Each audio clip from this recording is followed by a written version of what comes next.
Hello guys, welcome back to our YouTube channel. आइए आज के इस वीडियो में हम लोग रेशियो और प्रोपोर्शन के बारे में सीखने वाले हैं। रेशियो एंड प्रोपोर्शन का हिंदी हुआ अनुपात एवं समानुपात। इस यहाँ पर लिखा हुआ है ए और बी का अनुपात बराबर एक ए बटा बी कहिए आप, या ए भाग बी कहिए, या ए अनुपात बी कहिए। ए और बी का अनुपात का मतलब ये तीनों होता है। ए बटा बी भी होता है, ए भाग बी भी होता है, या ए अनुपात बी भी होता है। इस चिन्ह को हम लोग अनुपात का चिन्ह कहते हैं। अब आइए हम लोग समझते हैं समानुपात क्या है। सम प्लस अनुपात, इसका डेफिनेशन है दो अनुपातों की समानता ही समानुपात कहलाती है। यानी जब दो अनुपात आपस में बराबर हो जाए, दो अनुपात आपस में समान हो जाए, उसे हम लोग समानुपात कहते हैं। यहाँ पर देखिए एक अनुपात और एक अनुपात दो अनुपात है, और दो अनुपात के चिन्ह को ही हम लोग समानुपात का चिन्ह कह देते हैं। और यहाँ पर लिखा हुआ है ए अनुपात बी बराबर सी अनुपात डी, यानी ए अनुपात बी एक अलग अनुपात हुआ और सी अनुपात डी एक अलग अनुपात हुआ। यहाँ पर ए अनुपात बी बराबर सी अनुपात डी है, मतलब ई एक अलग अनुपात ई एक अलग अनुपात, दोनों अनुपात समान हो गया। इसी को हम लोग कहते हैं समानुपात। ए अनुपात बी बराबर सी अनुपात डी, इसी को हम लोग कहते हैं समानुपात। ए अनुपात बी एक ई अलग अनुपात, सी अनुपात डी एक अलग अनुपात, इसी की समानता को हम लोग क्या कहते हैं? समानुपात। इसको हम लिख सकते हैं, अभी बताए हैं ए अनुपात बी को हम लोग बटा में भी लिख सकते हैं ए बटा बी। सी अनुपात डी को हम लोग भाग में लिख सकते हैं सी बटा डी। यहाँ पर हम लोग बचपन से में सीखे हैं कि ए और डी आपस में तिरछे तिरछी गुना हो जाता है, इसी तरह बी और सी आपस में तिरछी तिरछी गुना हो जाता है। तो ए और डी गुना होकर क्या हो गया? A D. बी और सी गुना होकर क्या हो गया? B C. यहाँ पर से हम लोग को एक अच्छा सा फार्मूला निकलता है ए डी बराबर बी सी, जो कि अनुपात में बहुत ही कारगर फार्मूला है। यहाँ पर से हम लोग ए का भी मान निकाल सकते हैं, बी का भी मान निकाल सकते हैं, सी का भी मान निकाल सकते हैं, डी का भी मान निकाल सकते हैं, किसी भी संख्या का मान निकाल सकते हैं। यदि हम लोग से ए का मान निकालने के लिए कहा जाए तो ए बराबर बी सी बटा डी हो जाएगा। यदि डी का मान निकालने के लिए कहा जाए तो बी सी बटा ए हो जाएगा। इसी प्रकार हम लोग इसमें से जिस अंक का भी मान चाहेंगे निकाल सकते हैं। आइए हम लोग अगले क्वेश्चन की तरफ चलते हैं।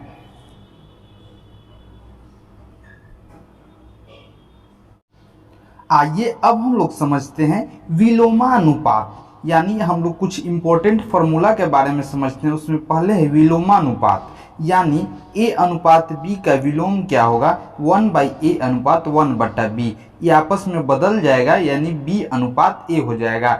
इसको आप इस तरह से भी बदल सकते हैं, यदि 1/a अब बट्टा में 1/b लिख दीजिएगा तो b ऊपर चल जाएगा, a नीचे रह जाएगा, तो इसको हम लोग b अनुपात a कह सकते हैं। आइए 2 नंबर हम लोग के पास फॉर्मूला है वर्गानुपात। वर्गानुपात यानी डुप्लीकेट रेशियो, यानी हम लोग समझते हैं ए अनुपात बी का वर्गानुपात का होगा तो ए का स्क्वायर हो जाएगा और बी का स्क्वायर, यानी ए का वर्ग हो जाएगा और बी का वर्ग। तो इस तरह से हम लोग वर्गानुपात निकाल लेते हैं, जैसे 3, 4 और 5 का वर्गानुपात 9, 16 और 25, 3 का स्क्वायर, 4 का स्क्वायर और 5 का स्क्वायर। इसी तरह वर्गमूलानुपात हम लोग किस तरह निकालेंगे?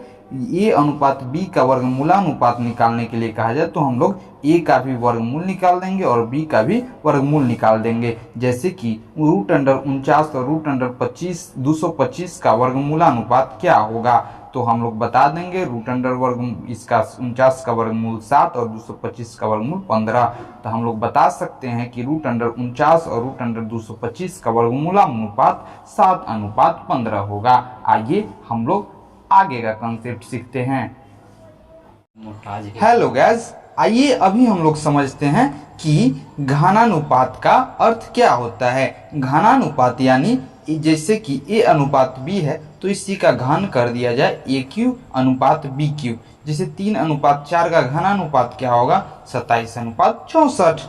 उसी तरह घनमूलानुपात सब ट्रिप्लिकेट रेशियो का होगा कि ए अनुपात बी का घनमूल निकाल लेंगे, यानी कि घनमूल निकाल देंगे तो हम लोग का आंसर आ जाएगा। जैसे कि 216 अनुपात 343 का घनमूला अनुपात क्या होगा, तो 216 का घनमूल 6, 343 का घनमूल 7।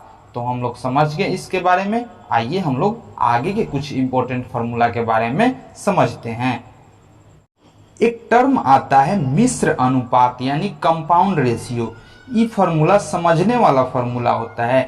जैसे कि आपको दे दिया जाए 2 अनुपात, जैसे A अनुपात B और C अनुपात D, और आपसे पूछा जाए कि बताइए A अनुपात B तथा C अनुपात D का मिश्र अनुपात क्या होगा, तो हम लोग उसको कुछ नहीं करते हैं, फर्स्ट वाला को फर्स्ट वाला से गुना कर देते हैं और सेकंड वाला को सेकंड वाला से गुना कर देते हैं। जैसे कि मान लीजिए A बटा C हो, इसका मतलब क्या निकलेगा, A बटा B निकलेगा और C बटा D निकलेगा कि नहीं। A बटा B हो जाएगा, C बटा D हो जाएगा, तो A और C ऊपर में गुना हो जाएगा और नीचे B और D आपस में गुना हो जाएगा, यानी AC बराबर BD। मिश्र अनुपात रटना पड़ता है इसका फॉर्मूला। यानी जैसे मान लीजिए 2 और 3 तथा 5 और 2 का मिश्र अनुपात क्या होगा, तो 2 और 5 आपस में गुना हो जाएगा 10, और 3 और 2 आपस में गुना हो जाएगा 6। मिश्र अनुपात हम लोग समझ गए। नहीं समझे तो हम अभी एग्जाम्पल से आपको क्लियर कर देते हैं। जैसे कि मान लीजिए A बटा B गुना C बटा D। A अनुपात B का मतलब हम क्या निकालते हैं, A बटा B। C अनुपात D का मतलब क्या निकालते हैं, C बटा D। A में C से गुना कर दीजिएगा, क्या आ जाएगा AC। B में D से गुना कर दीजिएगा, क्या आ जाएगा BD। तो हम लोग कंपाउंड रेशियो समझ गए।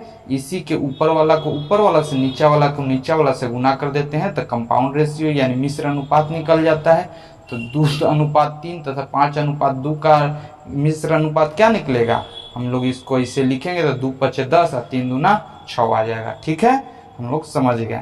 अब समझते हैं मध्य समानुपात।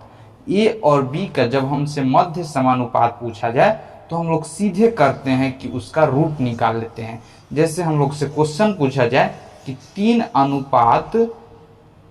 अनुपात 9 का बताइए, 3 अनुपात 10 का बताइए कि मध्य अनुपात क्या होगा, तो हम लोग क्या करेंगे, 3 और 10 को आपस में रूट अंडर 3 गुना 10 कर देंगे, यही हम लोग का मध्य अनुपात निकलेगा। आइए अब हम लोग समझते हैं तृतीय अनुपात क्या होता है।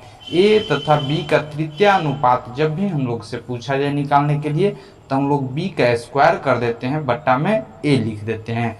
B का स्क्वायर कर देंगे और बट्टा में A लिख देंगे। चतुर्थानुपात के मतलब क्या होता है कि जैसे कि x बराबर BC बट्टा A।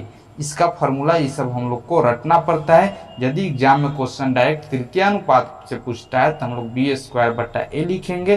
चतुर्थानुपात से पूछता है तो x बराबर BC बट्टा A लिखेंगे। इसका पूरा सॉल्यूशन जब हम लोग क्वेश्चन बनाते हैं तभी समझ में आता है। ठीक है, यदि इतना तक वीडियो समझे हैं तब ठीक है, नहीं समझे हैं तो वीडियो पर कमेंट कर सकते हैं। मिलते हैं अगले वीडियो में, रेशियो के अगले वीडियो में। तब तक के लिए बाय बाय।